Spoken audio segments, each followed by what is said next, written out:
పెద్ద శుద్ధపూస ఒక ఆయన వచ్చిండు ఈడ. ఎంత పెద్ద శుద్ధపూస అంటే ఆయన అమ్మా ఆ శుద్ధపూస గురించి మనం మాట్లాడదాం. నేను ఇట్లా మాట్లాడుతున్నాను మీరు అనుకున్నా సరే ఏంది ఆర్ఎస్ఆర్ నిన్నటిదాకా కరెక్టే మాట్లాడింది కదా, ఏంది లాంగ్వేజ్ మారింది ఇట్లా మాట్లాడుతున్నారు మీరు అనుకున్నా సరే నేనేమి నోటి క్రాస్ లిమిట్ క్రాస్ అని మాట్లాడతలేను, బాధ అనిపించే మాట్లాడుతున్నా. అందుకే కదా నా క్యాప్షన్ కూడా నేను పెట్టుకుంది ఏంటంటే తెలంగాణ ఉద్యమకారుని నేను. ఈ తెలంగాణ రాష్ట్రం గురించి దాదాపు 20 ఏళ్ళు నేను కూడా కష్టపడ్డోని, ఎన్నో కేసులు నా మీద వేసుకున్నోని,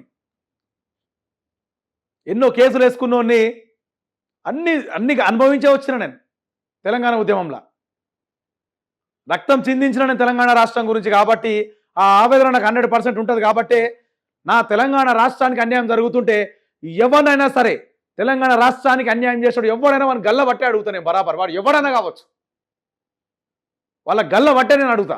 ఎందుకంటే నా హక్కు ఉన్నది, నాకు ఆ హక్కు. తెలంగాణ రాష్ట్ర ఉద్యమంలో పాల్గొన ఇలా మంత్రులు అయ్యారు, మినిస్టర్లు అయ్యారు, ముఖ్యమంత్రులు అయ్యారు. అదే తెలంగాణ రాష్ట్రం కోసం అహర్నిశలు 20 ఏళ్ళు కష్టపడ్డావు. నా ఆవేశం ఎట్లుండాలి, నా ఆవేశమే నేను ఈ పత్రికా రూపంగా మీకు చూపిస్తున్నా. నేను ఆవేశం చూపిస్తున్నా, ఆవేదన చూపిస్తున్నా, నా ఆవేశంలోకైనా వచ్చే ఆలోచన మీకు చెప్పదలుచుకుంటున్నా. ఇది షేర్ చేయండి అందరికీ. పోచారం పచ్చి అబద్ధాలు, తాను బీఆర్ఎస్లోనే ఉన్నానని వ్యాఖ్యలు, బిల్లుల కోసం కార్యకర్తలు నిలదీస్తే నరకం చూశా, సీఎం రేవంత్ సహకరిస్తానంటే వెళ్ళా, బీఆర్ఎస్ హయాంలో అడిగినవన్నీ కేసీఆర్ ఇచ్చారు, ఫిరాయింపుపై స్పీకర్ నిర్ణయం వైపే పోచారం.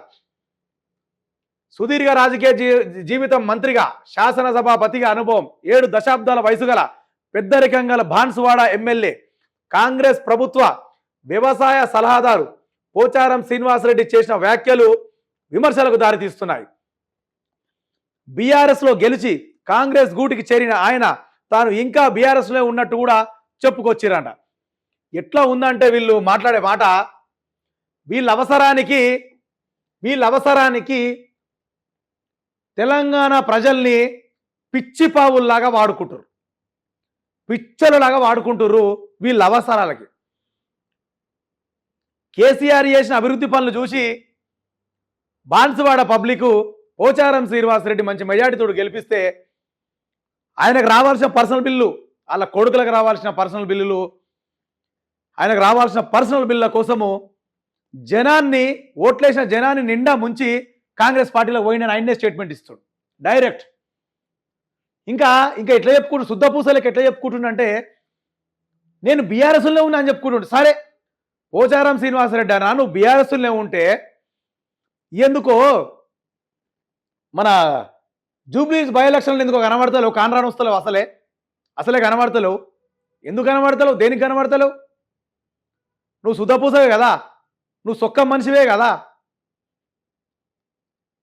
నీ బాన్సువాడ ప్రజల్ని నువ్వు ఓటేసి, కారు గుర్తు మీద ఓటేసి గెలిపించారు కదా, నువ్వు వాళ్ళ మోసం చేయలే కదా. మరి చెయ్యనప్పుడు నువ్వు ఎందుకు వచ్చి ప్రచారం చేస్తలేవు? మరి కేసీఆర్ పక్కన ఎందుకు కనబడతలేవు, కేటీఆర్ పక్కన ఎందుకు కనబడతలేవు, హరీష్ రావు పక్కన ఎందుకు కనబడతలేవు? లేదా ఇన్ని రోజులల్లా ఎప్పుడైనా ప్రెస్ మీట్లలో బీఆర్ఎస్ పార్టీకి సంబంధించిన ప్రెస్ మీట్లు ఎందుకు కనబడతలేవు? ఎందుకు ఈ దొంగ నాటకాలు? మీ ప్రజల్ని ఏం చేద్దాం అనుకుంటుర్రు? ఎందుకు ఏమరుద్దాం అనుకుంటుర్రు? ఎవడాడమంటుండు మీకు ఈ దొంగ నాటకాలు? అంటే మీ ఇంటి అవసరాల కోసం, మీ కుటుంబం అవసరాల కోసం ప్రజల ఆశయాలను, ప్రజలకున్న ఒక నీతిని, నిజాయితీని తాకట్టు పెడతారా పోయి? అదే మీకు దమ్ము ధైర్యం ఉంటే మీరు రాజీనామా చేసి మళ్ళీ గెలిచిపోనుంటారు. మేము ఎవ్వరు అడగకపో, మిమ్మల్ని ఎవడు అడుగుతుండే? మిమ్మల్ని అడగాల్సిన అవసరం ఏమనుకు వచ్చింది? బాధ్యతగా రాజీనామా చేసి, నాకు బీఆర్ఎస్ ఏదైతే కారు గుర్తు మీద నేను గెలిచినో నాకు ఇది వద్దురా భయ్ అని చెప్పి రాజీనామా చేసి హస్తం గుర్తు మీద గెలిచి అప్పుడు కాంగ్రెస్ పార్టీ దగ్గరికి పోయి నీకు రావాల్సిన బిల్లులు అడుక్కోనుంటివి. ఇట్లా ఇచ్చిందిగా, బిల్లుల కోసం కార్యకర్తలు నిలదీస్తే నరకం చూసా, సీఎం రేవంత్ సహకరిస్తానంటే వీళ్ళు ఏమైంది? ఇప్పుడు పోయినావు, ఏమైంది? బిల్లులు క్లియర్ అయినాయా?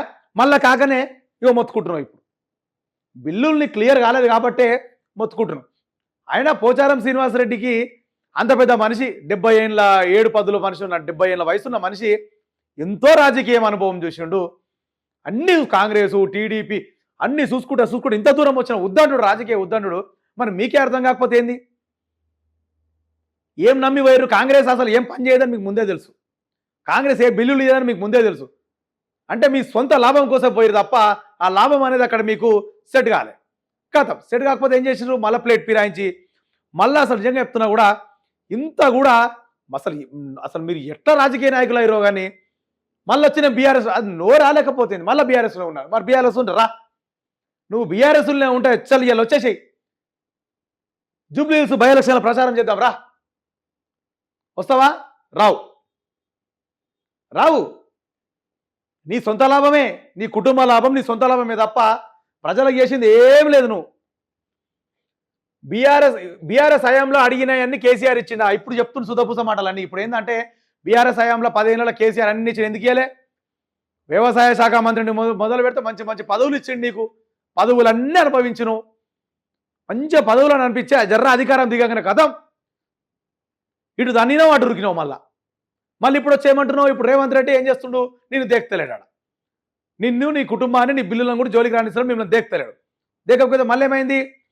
ఇప్పుడు నీ క్లారిటీ ఏమొచ్చిందంటే తెలంగాణ రాష్ట్ర వ్యాప్తంగా కాంగ్రెస్ మీద చాలా కోపం మీద ఉన్నారు.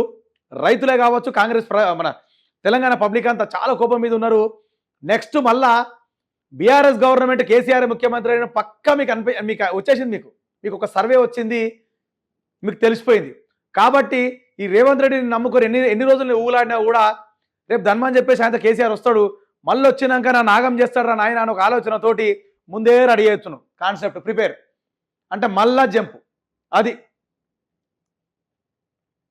ఇక పార్టీపై స్పీకర్ నిర్ణయం ఏమైపోయా అంటే పార్టీ స్పీకర్ ఇప్పుడు ఎట్లా నిర్ణయం తీసుకుంటాడు అది ఆయనకు కూడా అర్థమైపోయింది. ఏంది? ఎమ్మెల్యేకి రద్దు చేసి మళ్ళీ ఎలక్షన్స్ పోతారు. ఎలక్షన్స్ పోయినా కూడా నిన్ను గెలిపియారు. నువ్వు మాత్రం గెలవద్దు. మళ్ళీ గెలిస్తే నువ్వు మళ్ళీ పబ్లిక్ని మోసం చేస్తావు. నువ్వు గెలవద్దు. ఎన్ని దొంగ కథలు అంటే ఈ రాజకీయ నాయకులు, అన్ని దొంగ కథలు, అన్ని దొంగ మాటలు, అన్ని దొంగ అబద్ధాలే. వేస్ట్.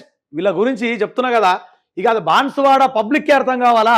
మీరు ఎన్నుకున్న మీ ఎమ్మెల్యే ఎన్నెన్ని ఊసర వెళ్ళి మార్చనంత రంగులు మార్చుకుంటా మాట్లాడుతున్నాడు. ఇక బాన్సువాడ పబ్లికే నిర్ణయించుకోండి సోదరులారా, మీరే నిర్ణయించుకోరు గట్టిగా. ఎట్లా బుద్ధి చెప్పాలి పోచారం శ్రీనివాసరెడ్డికి అనేది కూడా మీరే డిసైడ్ చేసుకోరు. నేను ఒక తెలంగాణ ఉద్యమకారునిగా మాట్లాడుతున్నా. ఏ పార్టీకో తొత్తుగా మాట్లాడతలేను, ఏ పార్టీని తొత్తుకు కూడా మాట్లాడా. తెలంగాణకు అన్యాయం జరిగితే నేను బరాబర్ ఏడుకైనా కొట్లాడతా, ఎక్కడుండైనా కొట్లాడతా. ఇది నా వేదిక కాబట్టి నేను ఇక్కడి నుంచి కొట్లాడుతున్నా. నేను ఏ బీఆర్ఎస్ వాళ్ళుగా లేదు, నా కాంగ్రెస్ లేదు, నా బీజేపీ లేదు, నాకు ఎవడు లేడు. నేను ఎవరికి కూడా నాకు సపోర్ట్ కూడా అవసరం లేదు. తెలంగాణ కోసం కష్టపడ్డ వ్యక్తి లెక్కనే మాట్లాడుతున్నా. ఒక ఫ్రీడమ్ ఫైటర్ నేను తెలంగాణకు. షేర్ చేయండి, లైక్ చేయండి, సబ్స్క్రైబ్ చేయండి. మరిన్ని వీడియోల కోసం బెల్ సింబల్ పై క్లిక్ చేయండి.